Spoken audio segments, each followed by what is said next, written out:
سيقول السفهاء من الناس ما ولاهم عن قبلتهم التي كانوا عليها قل لله المشرق والمغرب يهدي من يشاء إلى صراط مستقيم. سيقول السفهاء من الناس ما ولاهم عن قبلتهم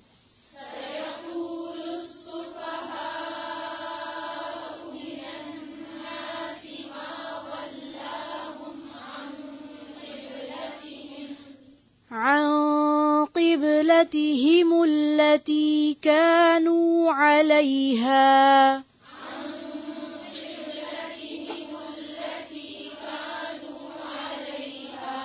عن قبلتهم التي كانوا عليها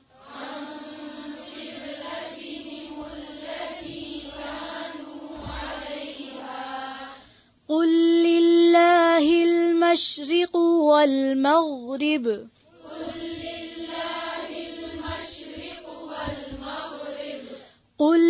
لله المشرق والمغرب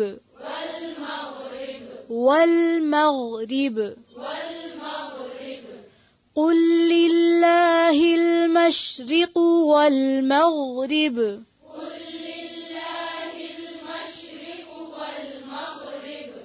يهدي من يشاء إلى صراط مستقيم.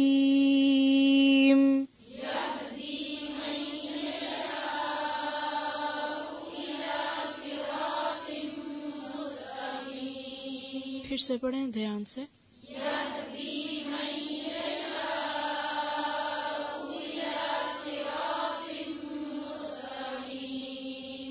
ایک ایک حرف کو واضح کر کے.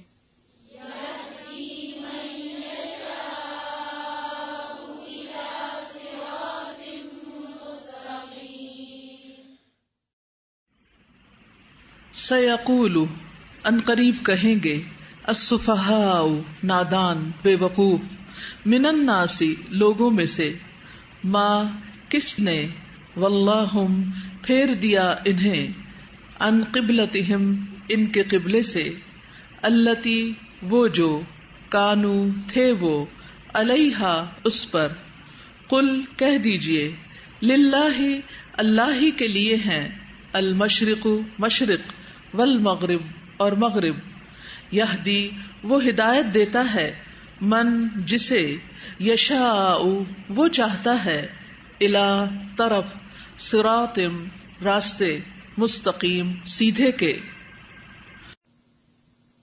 سیقول س ان قریب یعنی جلد ہی، یقول قول سے. ان قریب کہیں گے، کون کہیں گے؟ السفہاء بے وقوف.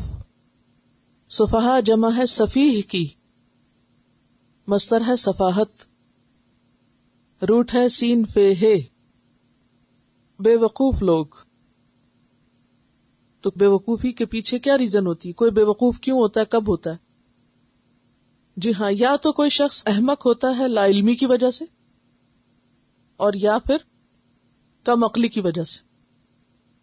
یعنی علم اور عقل کی کمی جنم دیتی ہے حماقتوں کو، اور حماقت جنم دیتی ہے کس چیز کو؟ غلط رویوں کو. احمق ہونا کا مطلب کیا ہے؟ ناسمجھ ہونا.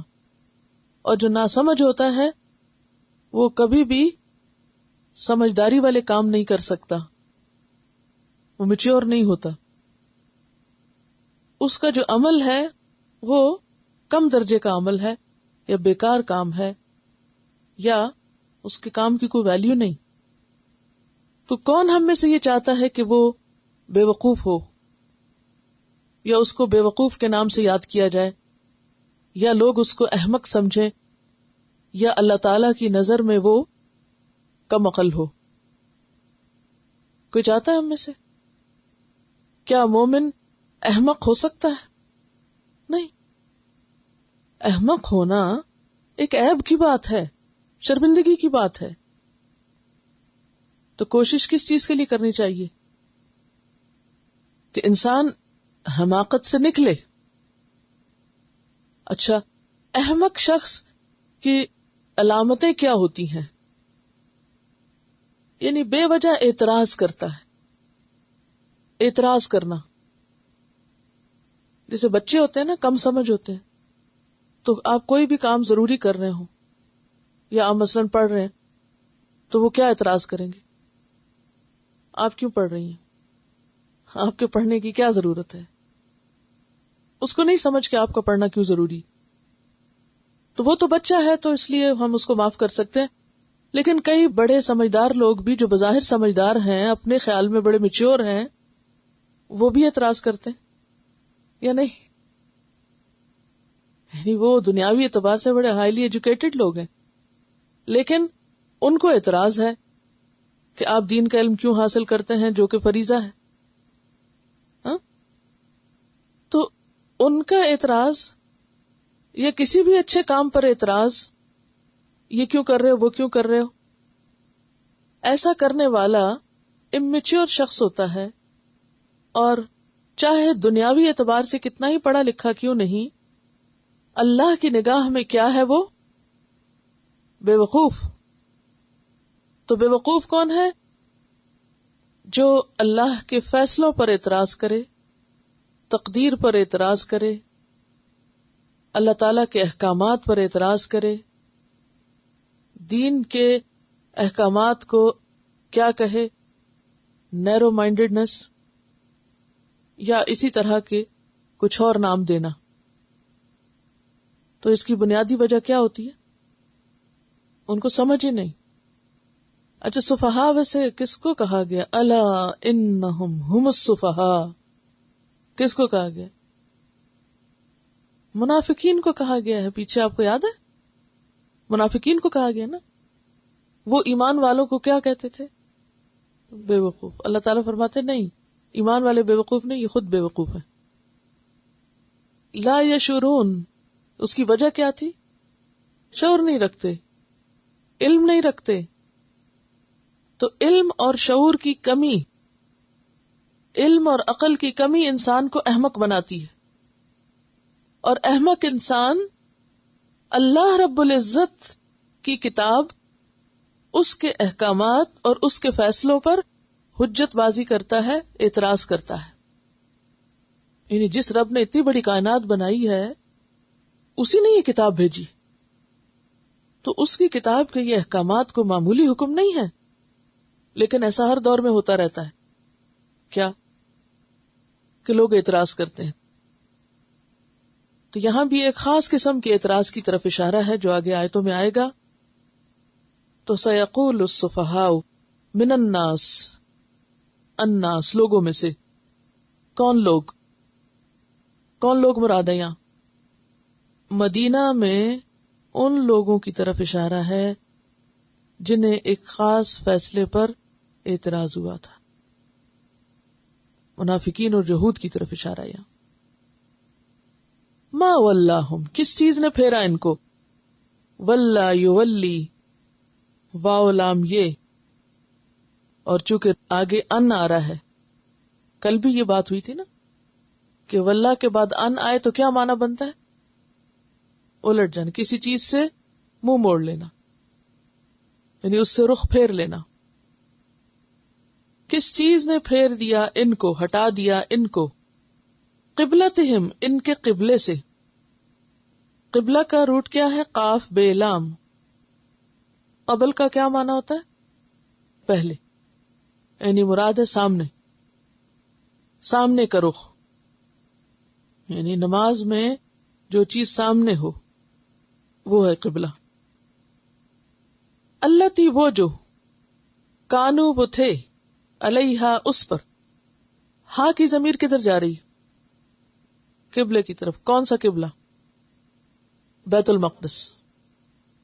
یہ بیت المقدس کی طرف جو تھے تو ادھر سے یہ پھر کیوں گئے؟ قل للہ المشرق، کہہ دیجئے اللہ کے لیے ہے مشرق، والمغرب اور مغرب. تو مشرق اور مغرب دونوں اسم ظرف مکان ہے، اسم ہی ہے لیکن ظرف ہے.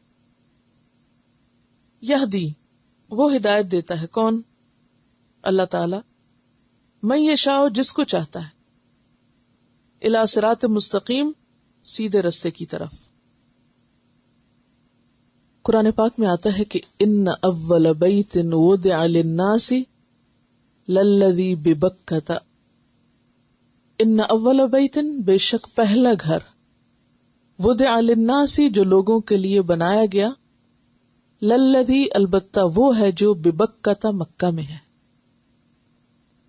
تو مرکز عبادت جو سب سے پہلے تمام انسانوں کے لیے بنایا گیا وہ بیت اللہ شریف تھا، جو بعض روایات کے مطابق فرشتوں نے سب سے پہلے تعمیر کیا تھا. اس کے بعد اس کی بار بار تعمیر ہوتی رہی. طوفان نوح میں وہ مکمل طور پر گر گیا.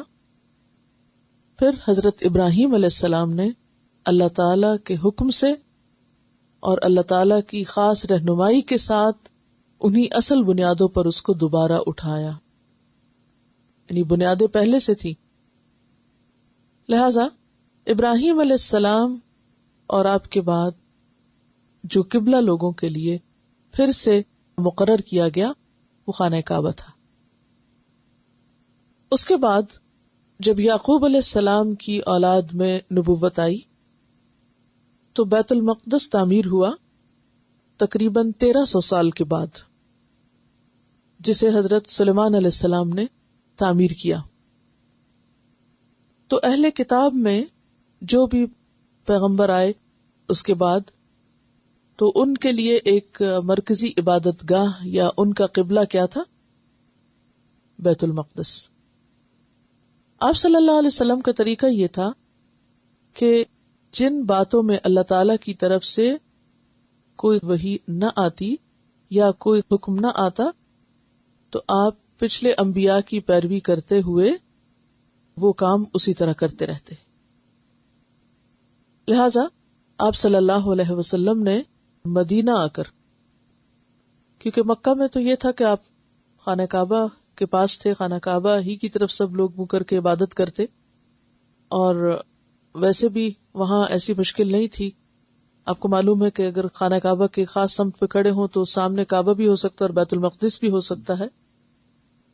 لیکن جب آپ مدینہ تشریف لائے تو تقریباً 1.5 سال تک 16-17 مہینے آپ بیت المقدس کی طرف منہ کر کے نماز ادا کرتے رہے.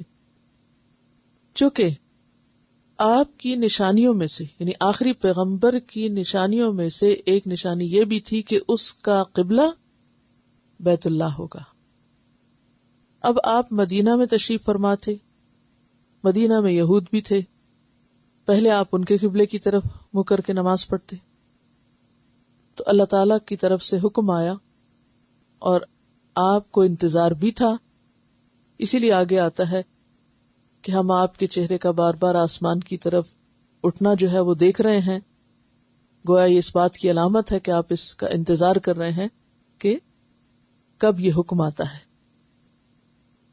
تو بہرحال اللہ کے حکم سے جب آپ نے بیت المقدس کی بجائے خانہ کعبہ کی طرف رخ کیا تو اس پر کچھ لوگوں کو اعتراض ہوا. ان لوگوں کا نام تو یہاں نہیں لیا گیا، لیکن جو بھی اعتراض کرنے والے تھے ان میں سر فہرست اہل کتاب تھے، یعنی یہود تھے، اور اس کے ساتھ ساتھ منافقین بھی ہر بات میں ان کے ساتھ مل جایا کرتے تھے.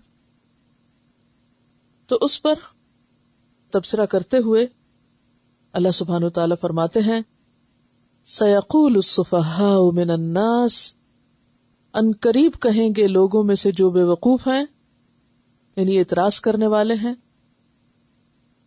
اب عبارت کی وضاحت پہلے ہو چکی ہے، آپ کے پس منظر سارا معلوم ہے کہ اعتراض کون کرتا ہے، اعتراض کب کیا جاتا ہے، اعتراض کی وجہ کیا ہے، بے وقوف کون ہوتا ہے، اور یہاں بے وقوف کس کو کہا گیا ہے، کس کی طرف اشارہ ہے. تو بہرحال اب آپ کی توجہ اس پہ رہنا چاہیے کہ اس پوری آیت کا مفہوم کیا ہے اور اس میں سبق کیا نکلتا ہے. تو اللہ کے فیصلوں پر، اللہ کے فضل اور احسان پر جو نبی صلی اللہ علیہ وسلم پر ہوا قبلے کی تبدیلی کے حکم سے، اس پر اعتراض کرنے والوں کو یہاں سفہاء کہا گیا. سیقول السفہاء من الناس ما ولاہم عن قبلتہم التی کانوا علیہا، کہ ان کو کس چیز نے پھیر دیا اس قبلے سے، یعنی بیت المقدس سے، جس کی طرف یہ رخ کر کے نماز پڑھا کرتے تھے. تو اس کے جواب میں کیا فرمایا گیا؟ قل للہ المشرق والمغرب، کہہ دیجئے ساری سمتیں اللہ ہی کی ہیں، اللہ ہی کے لیے ہے مشرق اور مغرب. وَلِلَّهِ الْمَشْرِقُ وَالْمَغْرِبُ فَأَيْنَمَا تُوَلُّوا فَثَمَّ وَجْهُ اللَّهِ إِنَّ اللَّهَ وَاسِعٌ عَلِيمٌ. آیت نمبر 115.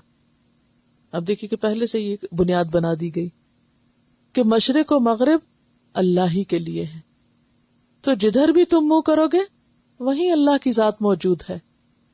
لہذا پہلی بات تو یہ کہ سمتیں بھی ساری اللہ کی ہیں، کیونکہ اللہ کی زمین پر ہیں یا اللہ کی سلطنت کے اندر ہیں. اور پھر اللہ تعالی کسی ایک خاص سمت کے ساتھ تو وابستہ نہیں، اس کی ذات تو ہر طرف ہے. لہذا فَأَيْنَمَا تُوَلُّوا فَثَمَّ وَجْهُ اللَّهِ، جدھر بھی منہ کرو گے وہیں اللہ کی ذات موجود ہے. تو یہاں بھی کیا فرمایا؟ قُل لِلَّهِ الْمَشْرِقُ وَالْمَغْرِبُ، اللہ ہی کے لیے ہے مشرق و مغرب. یہدی من یشاء الی صراط مستقیم، وہ جس کو چاہتا ہے سیدھے رستے کی طرف ہدایت دے دیتا ہے. جب ایک حکم کے بعد دوسرا حکم آتا ہے، عموماً جیسے نسخ کا پیچھے آپ پڑھ چکے ہیں، تو بعض ناسمجھ لوگوں کو اس کی حکمت نہیں پتہ چلتی، تو وہ وہاں بھی اعتراض کر دیتے ہیں، اور اس طرح اصل نقطے سے ان کی توجہ ہٹ جاتی ہے اور وہ irrelevant ایشوز میں چلے جاتے ہیں اور ہدایت سے دور ہو جاتے ہیں. ٹھیک ہے نا؟ یعنی قبلے کی تبدیلی کا حکم، ایک سمت سے دوسری سمت کی طرف مڑنا، یہ عمل بعض لوگوں کی تو ہدایت کا ذریعہ ہے، اور بعض لوگ غیر ضروری باتوں میں پڑھ کے اصل سے دور ہو گئے. تو اللہ جس کو چاہتا ہے پھر ایسے موقعوں پر، یہ آزمائش کا موقع ہے نا، تو ایسے آزمائش کے موقعوں پر اللہ جس کو چاہتا ہے سیدھا رستہ دکھاتا ہے. یہدی بہ اللہ من اتبع رضوانہ سبل السلام، اور کس کو وہ صحیح رستہ دکھاتا ہے، ہدایت کس کو دیتا ہے؟ جو اس کی رضامندی کا طالب ہوتا ہے، جو اس کو راضی کرنا چاہتا ہے، جو اس کو خوش کرنا چاہتا ہے. تو جو اللہ کو خوش کرنا چاہتا ہے اس کا طریقہ کیا ہوگا؟ اللہ کا حکم آتے ہی حجت بازی نہیں، بلکہ کیا؟ سمعنا و اطعنا، ہم نے سنا، ہم نے مان لیا، کیونکہ ہمیں اس سے کوئی فرق نہیں پڑتا کہ رخ کوئی بھی ہے، طریقہ کوئی بھی ہے. ہمارا تو اصل مطلوب اور مقصود کیا ہے؟ اللہ کی رضا. جیسا کہ قرآن پاک کی ایک اور آیت میں آتا ہے کہ انما کان قول المؤمنین اذا دعوا الی اللہ ورسولہ لیحکم بینہم ان یقولوا سمعنا واطعنا، کہ مومنوں کی بات تو کیا ہوا کرتی ہے کہ جب انہیں اللہ اور اس کے رسول کی طرف بلایا جاتا ہے کہ وہ تمہاری بات میں فیصلہ کرے، تو وہ فوراً اللہ کا حکم سن کے کہتے ہیں سمعنا واطعنا. آپ نے کہا ادھر مڑ جاؤ، ہم ادھر مڑ گئے. آپ نے کہا نہیں آپ ادھر مڑ جاؤ، ہم ادھر مڑ جائیں گے. ہمیں اس سے کیا فرق پڑتا ہے؟ کیونکہ ہمارے لیے اصل مقصود ڈائریکشن نہیں ہے، ہمارے لیے اصل مقصود اللہ کی رضا ہے. جیسے مقناطیس کی سوئی ہمیشہ ایک خاص سمت کی طرف گھوم جاتی ہے، اسی طرح مومن کا دل ہر جگہ کس طرف گھوم جاتا ہے؟ اللہ کی طرف. نحن لہ مخلصون، نحن لہ مسلمون، نحن لہ عابدون، وہی ہماری زندگی کا سینٹر آف لائف ہے. لہذا جہاں بھی ہم ہوں ہم پلٹ کے مڑ کے اسی کی طرف جائیں گے، اور جہتیں تو ساری اسی کی ہیں. جدھر بھی منہ کریں گے وہیں وہ ہوگا. اس لیے اس سے کیا فرق پڑتا ہے کہ وہ ہمیں کدھر مڑنے کو کہہ رہا ہے. اور پھر سورۃ البقرہ کی آیت 177 میں مزید وضاحت سے فرما دیا گیا لَيْسَ الْبِرَّ أَن تُوَلُّوا وُجُوهَكُمْ قِبَلَ الْمَشْرِقِ وَالْمَغْرِبِ. نیکی صرف یہ نہیں کہ تم اپنے چہرے کسی خاص سمت کی طرف کر لو. تمہارا مقصود سمت نہیں، ایک خاص ڈائریکشن نہیں، ایک خاص جگہ نہیں، کوئی فرقہ نہیں، کوئی گروہ نہیں، کوئی شخصیت نہیں، کوئی مقام یا مکان نہیں، کوئی مقدس جگہ نہیں. کسی جگہ کو بھی مقدس ہونے کا شرف کب حاصل ہوتا ہے؟ آپ کو معلوم ہے اس بلڈنگ میں پہلے کیا تھا؟ جب میں پہلی دفعہ یہاں دیکھنے کے لیے آئی تھی تو یہاں چرچ تھا، یہ بہت بڑا سٹیج تھا یہاں، اور وہ صلیب پیچھے لگی ہوئی تھی.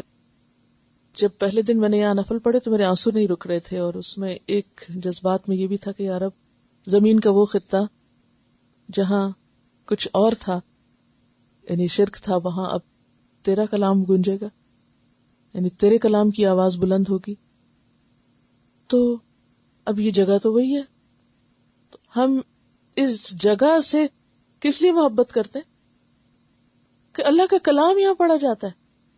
اس لیے نہیں کرتے کہ یہ بلڈنگ بحیثیت بلڈنگ مقدس ہو گئی، کبھی ناپاک ہوگی اور کبھی پاک ہو گئی. یہ بات نہیں ہے. بات کیا ہے کہ کوئی بھی چیز تقدس کا مقام کب حاصل کرتی ہے؟ اس ایکٹیویٹی اس کام کی وجہ سے جو اس کے اندر ہوتا ہے. تو خانہ کعبہ سے کیوں محبت کرتے ہیں؟ حجر اسود کو چومتے ہوئے حضرت عمر نے کیا کہا تھا؟ تو ایک پتھر ہے، ہاں یا حجر انک حجر لا تنفع ولا تضر، کہ اے حجر تم حجر ہو، بس نہ تم فائدہ دیتے ہو نہ نقصان دیتے ہو. اگر اللہ کے رسول صلی اللہ علیہ وسلم نے تمہیں نہ چوما تو میں تمہیں کبھی نہ چومتا. یعنی تم ایک پتھر سے زیادہ کچھ نہیں ہو. تمہاری ویلیو کیوں ہے؟ اس لیے کہ یہاں ایک خاص عمل کیا جاتا ہے اور جس کا نمونہ اللہ کے رسول صلی اللہ علیہ وسلم نے دیا. تو اگر قبلہ پہلے ایک طرف تھا اور اب دوسری طرف ہو گیا تو بات جگہوں کی نہیں ہے. جگہیں بھی جب مقدس ہوتی ہیں جب وہاں پر کوئی کام ہوتا ہے. بات تو اللہ کے حکم کی ہے، اللہ کے فیصلے کی ہے، اللہ کے اذن کی ہے. لہذا ہم میں سے ہر ایک کے دل میں کیا ہونا چاہیے؟ مطلوب اللہ کی ذات، سینٹر آف لائف اللہ کی رضا.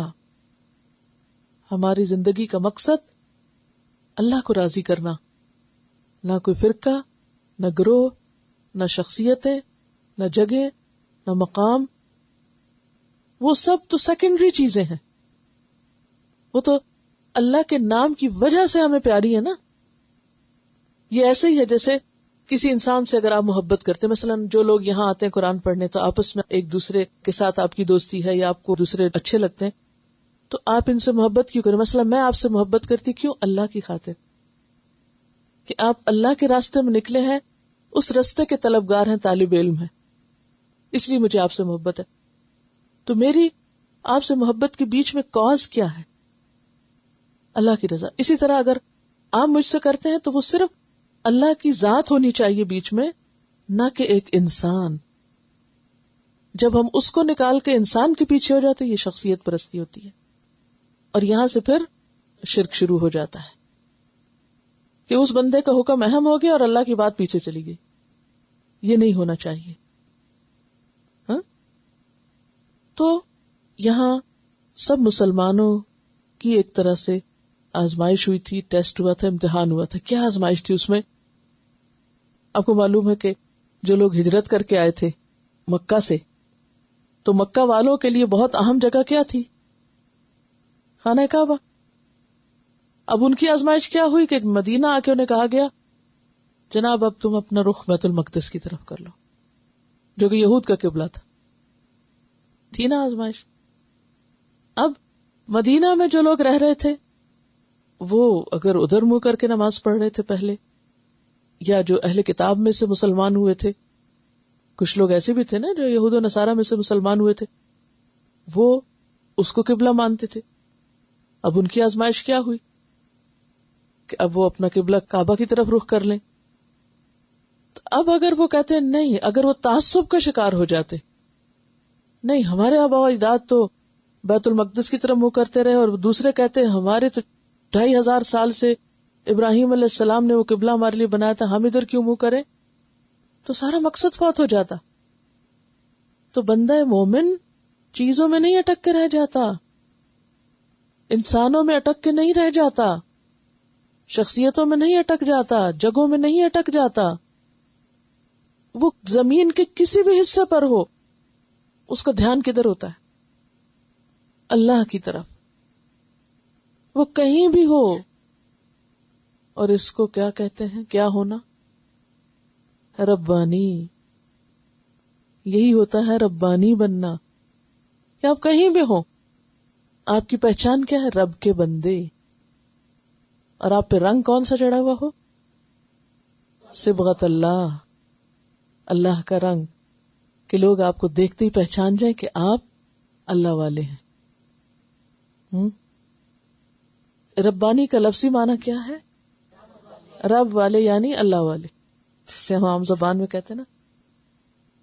لیکن ہمارے ہاں یہ لفظ کیا بن گیا ہے؟ کچھ خاص لوگوں کے لیے وہ اللہ والا ہے، جو بالکل سوچ سمجھ سے کام نہ لے، جو مجنون ہو، دیوانہ ہو، مدہوش ہو.